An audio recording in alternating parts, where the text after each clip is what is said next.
Os principais nomes do cenário político passam por aqui. Café com Política. Que hoje conversa com o deputado federal Rogério Correia, mais uma vez fazendo a nossa ponte aérea Minas Gerais Brasília. Ele está conosco direto da nossa redação de O Tempo. Olá, deputado, muito bom dia, como vai? Bom dia, Guilherme. Estou aqui com o Ricardo, aqui em Brasília, e agradecer a vocês aí aqui do Tempo, né, por mais uma vez estar no programa. Bom dia, deputado. Eu acho importante a gente dizer também para os nossos ouvintes que o Café com Política começa um pouquinho mais cedo hoje, mais cedo que o habitual, exatamente porque daqui a pouquinho tem a instalação da CPMI de 8 de janeiro. Bom dia, Ricardo Correia, nosso editor aí em Brasília, e esse é um dos pontos, é claro, que a gente vai abordar nessa entrevista. Bom dia, Thalita, bom dia, deputado, muito obrigado mais uma vez por nos visitar e nos conceder essa entrevista. Deputado. Muito bem, bom dia, Thalita. Bom dia, deputado. Prazer falar com você novamente. Deputado, para começar aqui a nossa conversa, entendendo da instalação hoje da CPMI dos atos de 8 de janeiro, eu queria tratar com o senhor primeiro sobre o perfil da CPMI. Qual é a dificuldade de se ter uma comissão que é composta por senadores e por deputados? Corre-se o risco de ter uma dificuldade de organizar a linha de investigação que vai ser adotada nas conversas e nos depoimentos a serem prestados? Olha, nós vamos ter uma maioria que tem uma linha clara de defesa do processo democrático. Na nossa análise, existiu no Brasil um processo de golpe. E no dia 8 de janeiro foi, vamos dizer assim, o ato da intentona golpista. Mas isso veio de antes. Vamos nos lembrar das concentrações em frente aos quartéis, da minuta do golpe que foi achada e localizada na casa do ex-ministro do Bolsonaro, Anderson Torres, onde eles planejavam, inclusive, uma intervenção para mudar o resultado das eleições no Tribunal Superior Eleitoral, tentativa de bombas no aeroporto da Pampulha para criar a confusão que desse uma justificativa para uma intervenção de setores das Forças Armadas. Tudo isso era uma conspiração alimentada pelo bolsonarismo e pelo ex-presidente Jair Bolsonaro. Então, foi um atentado contra o processo democrático brasileiro. Então, 8 de janeiro não foi apenas uma festa, uma manifestação democrática. Era sim resultado de um processo, repito, golpista. Com isso, nós fazendo esta análise, nós vamos ter que ver quem foram os mandantes disso. Claro, o ex-presidente Jair Bolsonaro estava no exterior, no nosso entendimento. Ele saiu para dar e de lá planejar essa intentona golpista e tentar trabalhar nesse sentido.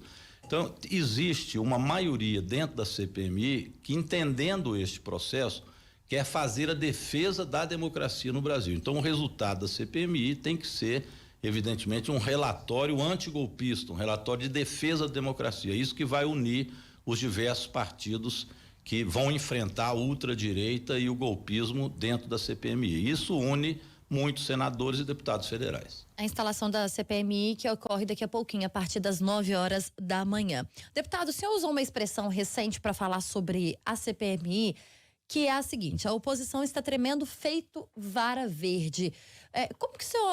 Como que vocês esperam que a oposição esteja aí se organizando para essa CPMI? Eu acho que eles vão fazer muito barulho, como estão tentando fazer na CPI do MST, onde eles gritam muito também em comissões como Comissão de Segurança, mas sem conteúdo. Porque, veja bem, a narrativa deles, Thalita, é muito falsa. É uma narrativa de que a responsabilidade do que aconteceu, da quebradeira nos 3 poderes, seria de omissão do atual governo, que estava chegando naquele tempo. Quando houve a quebradeira, tinham 5 dias úteis. Dizer que a responsabilidade daquilo foi do governo, que eles tentaram golpear e retirar do poder, não reconhecendo o resultado eleitoral, cá entre nós é uma narrativa muito capenga. É uma narrativa que não para em pé. Depois, com a prisão do Mauro Cid, que era o ajudante de ordem do Bolsonaro, e com a apreensão do telefone celular dele, do ex-presidente Jair Bolsonaro, que é investigado já num processo especial sob autoria intelectual lá no Supremo Tribunal Federal. Depois que esses telefones vieram a público, os áudios, ficou claro que havia entre eles, na antessala do presidente, combinações de golpe. Vamos lembrar do tal Major Ailton, que inclusive disse que sabe quem mandou matar a Marielle e que planejava um golpe.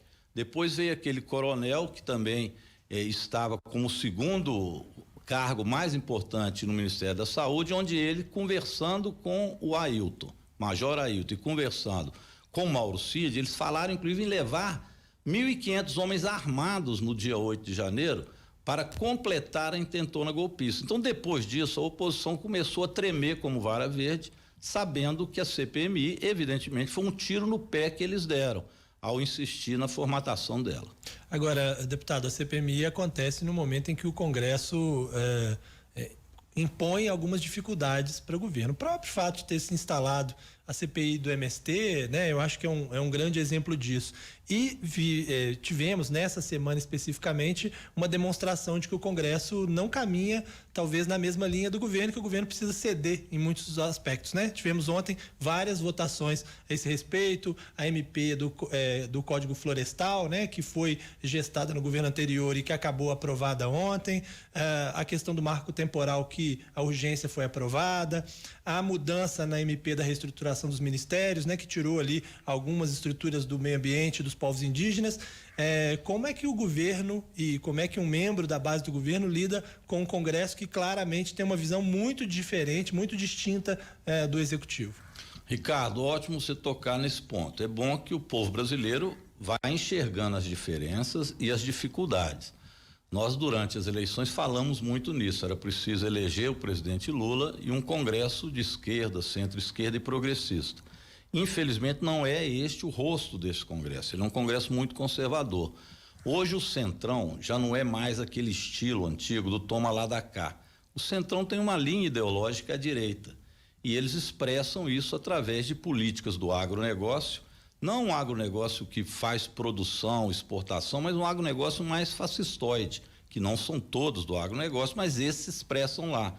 E aí é perseguição aos movimentos, é combate à agricultura familiar, eles também ao meio ambiente, como nós vimos. Então é um Congresso conservador, não apenas nos costumes, mas também nas pautas econômicas. Por exemplo, votamos agora o novo arcabouço fiscal. Ele é claro, vindo do presidente Lula, é muito melhor do que o teto de gastos do Temer, que congelava qualquer investimento social.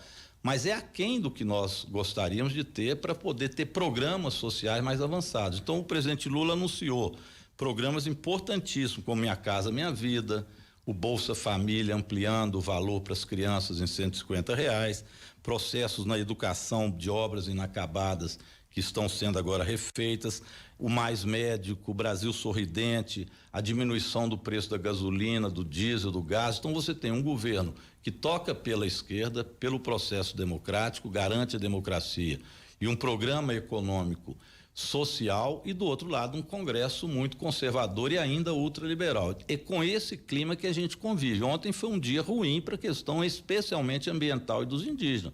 Uma derrota que as forças progressistas, não apenas o governo Lula, mas uma derrota das forças progressistas. Então é bom que a população compreenda o que está acontecendo.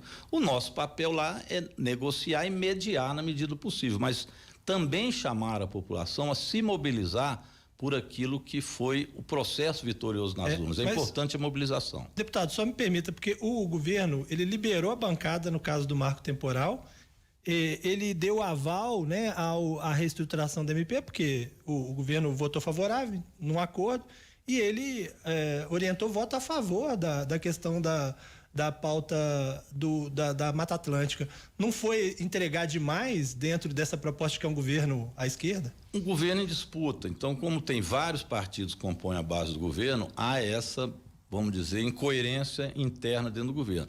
Mas a orientação do Partido dos Trabalhadores, tanto no que diz respeito à questão da Mata Atlântica, foi preservar o que tinha vindo do Senado. E também o PT votou em peso contrário a esse marco temporal. Então, a posição do Partido dos Trabalhadores foi, dentro do governo, votar com a sua pauta progressista. Então, exatamente isso. Há essa incoerência e o governo, muitas vezes, tem que fazer negociações e mediações que não são as mediações e negociações que nós, do Partido dos Trabalhadores, gostaríamos. Eu diria, em outra palavra, que ontem o PT e as forças progressistas foram derrotadas dentro do Congresso Nacional, e falo isso com todas as letras, apesar de ser vice-líder do governo e compreender lá as dificuldades que nós estamos tendo. Isso significa que, além das negociações, eu diria, nós precisamos também de que a sociedade se mobiliza em torno dos seus pontos. Essa questão ambiental nos é muito cara. Nós, inclusive, lá em Belo Horizonte, eu estou numa luta grande para que a Serra do Curral vire um parque nacional. Eu estive com a ministra Marina, com o presidente do IBAMA, fizemos uma representação, uma indicação para que isso acontecesse. Estamos numa luta, por exemplo, contra o governo Zema, que quer fazer mineração na Serra do Curral. Então, essas contradições com a questão ambiental são muito grandes hoje no país, e o Lula tem tido uma postura, nós estamos vendo do ponto de vista internacional, de defesa da Amazônia e assim por diante. Vamos manter essa pauta como importante e com mobilização social. O senhor citou a ministra Marina Silva, e ela vocalizou o impacto direto que teve com as mudanças feitas a partir do Congresso Nacional na atuação e na destinação do Ministério das funções do Ministério do Meio Ambiente. Eu vou lhe fazer uma pergunta do ponto de vista histórico, deputado. Ainda há algum tipo de ressentimento, seja do PT ou de partes da legenda, com a saída da ministra lá em 2008, nos primeiros governos Lula? Não, a ministra Marina, nós fizemos o Ministério do Meio Ambiente, o presidente Lula, e enviou para o Congresso Nacional, no remanejamento ministerial, um ministério forte, para que a ministra Marina possa fazer uma política de defesa do meio ambiente. Então, o que nós entregamos ao Congresso Nacional é um ministério com bastantes funções. Agora vocês viram que tanto o agronegócio, especulação imobiliária, mineradoras se uniram para enfraquecer o ministério. Nós somos solidários à ministra Marina e vamos tentar ainda, seja agora na votação de medida provisória na Câmara, no plenário, quanto no Senado, reverter essa posição de enfraquecimento do Ministério. O Ministério do Meio Ambiente e dos povos indígenas forte é o desejo do PT e é o desejo também expresso pelo presidente Lula quando enviou a medida provisória. A Marina é nossa aliada nesse sentido, com toda certeza. Ainda na questão da CPMI, dos atos de 8 de janeiro, deputado, a que ponto preocupam as imagens do general Gonçalves Dias lá no Planalto, quando os manifestantes já haviam invadido? Eu vou aproveitar a pergunta para emendar uma outra. Os senhores sabiam dessas imagens ou quando elas foram divulgadas, vocês foram pegos de surpresa? Fomos pegos de surpresa. Esse foi o problema que levou, inclusive, a demissão do general por não ter tornado público. Mas a nossa preocupação com isso, Thalita, é zero. O general estava lá atordoado, sem saber o que fazer. Quem mandava no GSI ainda eram outras forças que estavam lá do general Heleno, que participou dessa armação golpista. Então, é evidente, o governo não tinha tomado o pé de tudo e não conseguiu fazer e debelar toda a ação golpista que estava planejada. Mas é evidente que isto aí foi uma coisa articulada que nós vamos ver os responsáveis. Aliás, vocês viram que teve agora um policial militar preso, agora em Brasília, que era um dos principais responsáveis pela entrada dos golpistas e dos terroristas dentro do palácio, quando ele retirou a polícia militar, e a cena mostra ele dando uma ordem de retirada. Ele foi preso agora. Então havia sim, e houve uma condução evidente da própria Polícia Militar de Brasília, através de ordens que vieram de superiores, conduzindo-os até a quebradeira. Então houve um processo golpista armado. Então a cena do general G. Dias é uma cena de quem estava atordoado quando nós fomos pegos de surpresa, vamos dizer assim, com o ato golpista e a tentativa de golpe. Então a nossa preocupação é zero em relação a isso. Nós vamos fazer uma análise que doa em quem doer, mas que olhe o processo histórico. O que eles estão querendo fazer é o negacionismo da história, como se Jair Bolsonaro, desde que tomou posse, não tivesse falado em golpes, atacado o Supremo, as urnas eletrônicas. Vamos lembrar também do segundo turno, que agora está ficando claro, veio uma declaração ontem importante também, que coloca a nu o que eles fizeram no segundo turno para tentar impedir eleitores das áreas que votaram no Lula no primeiro turno de votar. Então havia toda uma trama, é isso que vai ficar demonstrado. E eu acho que no final das contas, Thalita, o que vai acontecer neste relatório é que o Bolsonaro, ele será denunciado pela CPI, e a denúncia dele, o indiciamento dele vai ao Supremo, e o mais provável que aconteça é que ele não fique mais elegível e que provavelmente vai preso por comandar as tropas de golpe, né? contra a democracia brasileira. Agora, deputado, há um debate sobre a comunicação do governo. Ontem vimos, inclusive, o deputado André Janones, que é um deputado da base, criticando duramente a comunicação do governo, dizendo que houve aí falhas, inclusive nesse episódio do 8 de janeiro, que em algum momento a oposição parece que começou a controlar a narrativa justamente nesse episódio do G. Dias e o que deu força aí a essa discussão da CPI. O senhor vê problemas na comunicação do governo? Bem, o Janones é especialista nas redes sociais, atua muito, nós temos que respeitar as suas opiniões. Mas o governo tem trabalhado com afinco. O ministro Paulo Pimenta esteve ontem, inclusive, lá na Câmara, eu acompanhei todo o processo, todo o depoimento dele e colocou muito claramente as intenções do governo do ponto de vista da Secretaria de Comunicação. Nós melhoramos muito com os jornalistas, a relação com as empresas jornalísticas também. É um processo democrático. Acho que o ministro está fazendo um bom trabalho e, com certeza, pontos que possam ajudar, nós estamos atentos a ver e, evidentemente, o Janone pode nos ajudar muito. É mineiro, meu colega lá, tem muito tino de comunicação e nós precisamos da ajuda do Janone. Deputado, para voltar a tratar aqui de CPMI dos atos de 8 de janeiro, eu queria lhe perguntar especificamente sobre a participação e a convocação eventual de militares, e estou me atendo apenas aqui a Forças Armadas. Foi vocalizado em algum momento, muito em artigos na imprensa e algumas informações de bastidores de pessoas ligadas ao Exército, algum temor de que militares fossem convocados a prestar depoimento na CPMI. Eles serão convocados? É interesse da base governista que eles sejam chamados? Alguns sim, porque fizeram parte disso. Por exemplo, o general Heleno, que hoje está na reserva, né? Mas que fez parte desse processo. Também o general Braga Neto, vamos lembrar da cena do Braga Neto, falando lá no tal cercadinho que o Bolsonaro fazia para poder xingar a imprensa e fazer comunicados geralmente golpistas, onde o Braga Neto dizia: olha, pessoal, fique tranquilo aí, hein? Vai ter notícia boa daqui a pouco, não desistam. Como quem diz, continue na porta dos quartéis, façam movimentação que vai vir novidades aí para vocês. E a novidade foi 8 de janeiro. Braga Neto, por exemplo, tem que ir lá explicar essa ação golpista que explicitamente ele comandou através de um recado que deu em frente ao Palácio. Então é evidente que estes serão ouvidos, mas não é nenhuma crise com as Forças Armadas.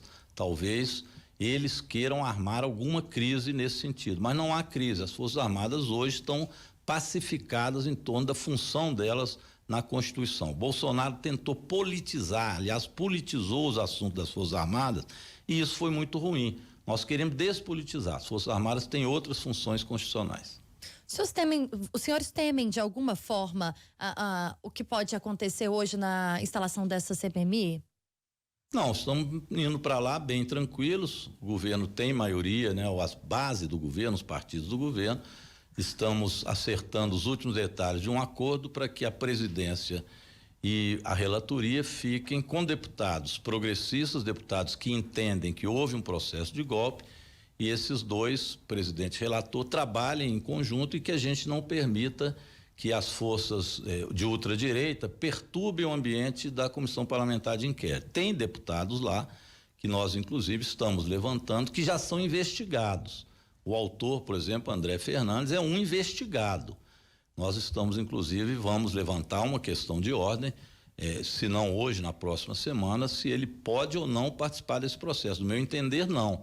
Como é que uma pessoa que é investigada participa de uma investigação? Isso num processo criminal não tem pé nem cabeça. Como é que ele é investigado e vai ter acesso a documentos, muitas vezes podem ser documentos sigilosos, como quebra de sigilo, que a CPMI vai pedir, e ele vai ter acesso a isso. Então, inclusive essa discussão nós temos que fazer. Tem vários deputados investigados, eles também foram responsáveis por tramar golpe. Esse André é um deles, mas tem lá os filhos do presidente Jair Bolsonaro e vários outros que nós estamos pedindo ao Supremo a lista de todos os que são hoje investigados. Não significa que são culpados, mas são investigados. Investigado, no meu entender, não participa de investigação. Deputado, puxando um pouco agora para a questão mineira, o nome do senhor é colocado como pré-candidato à Prefeitura de Belo Horizonte. O senhor está disposto a assumir essa tarefa, se assim for lhe dada? Ricardo está me apertando aqui. Eu tenho recebido, sim, de vários companheiros do PT esse estímulo para colocar a minha candidatura.